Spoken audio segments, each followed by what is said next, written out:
Welcome to the rapid write Pitman shorthand course. तो अभी हम देख चुके हैं डिप्थोंग्स। अब आगे हम देखेंगे डिप्थोंग्स को कॉन्सोनेंट्स के साथ ज्वाइन कैसे करते हैं।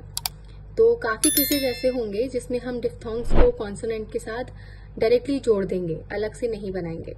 तो वो कौन कौन से स्ट्रोक्स हैं, कौन कौन से कॉन्सोनेंट्स हैं, वो हम देखेंगे आज। और ये भी देखेंगे कि किस तरीके से जोड़ना है। ठीक है, तो जैसे कि फर्स्ट हमारा डिप्थोंग बनेगा आई का, आई साउंड का। मान लीजिए हम लिखते हैं आइटम, तो इसको हम बनाएंगे आइटम। आई के डिप्थोंग को मैंने कॉन्सोनेंट के साथ ही जोड़ के लिखा।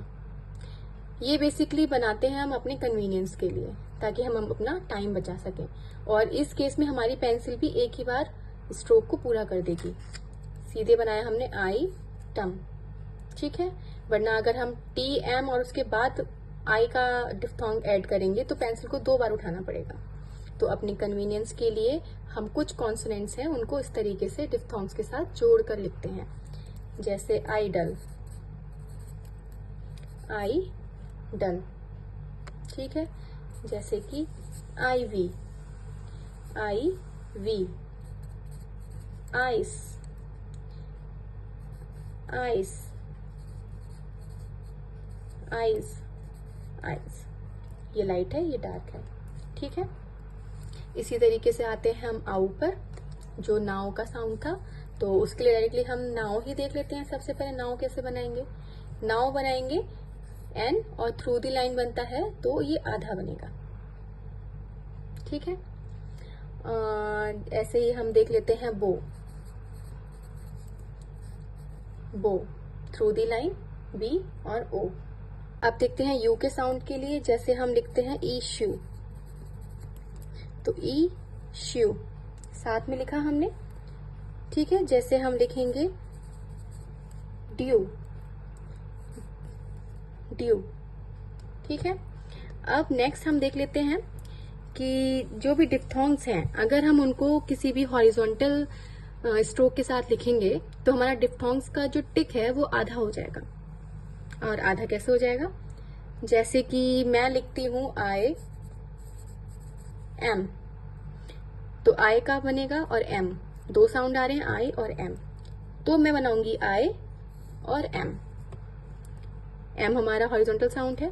ऐसे ही बनता है आई कैन, तो मैं लिखूंगी आई कैन, ठीक है।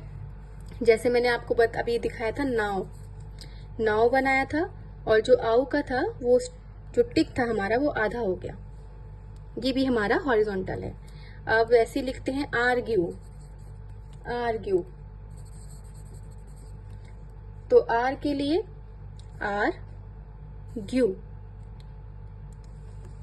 अब यू, ठीक है। इसमें हमारा यू आधा तो नहीं हुआ, बट जो हमारा हॉरिजॉन्टल था उसी के साथ ऐड हुआ। अब आप देखिए यहाँ पे मैंने यू ऐसे बनाया है, जबकि मैंने आपको बताया था कि यू ऐसे बनता है। तो इसका क्या मतलब हुआ, जब भी हम कोई हॉरिजॉन्टल स्ट्रोक बनाएंगे उसमें हम यू को इस तरीके से लिखेंगे। जैसे हम लिखते हैं क्यू, क्यू, ठीक है। और जैसे लिखते हैं न्यू,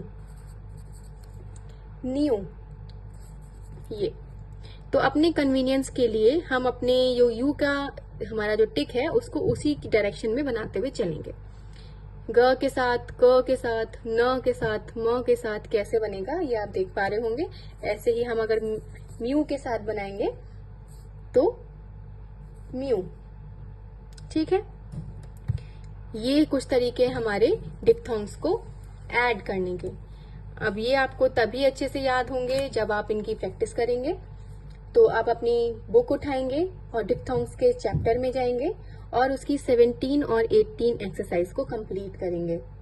और जितने ये मैंने आपको स्ट्रोक्स बताए हैं इनको भी साथ में लिखकर प्रैक्टिस करेंगे। तो फिर अब मिलते हैं नेक्स्ट सेगमेंट में।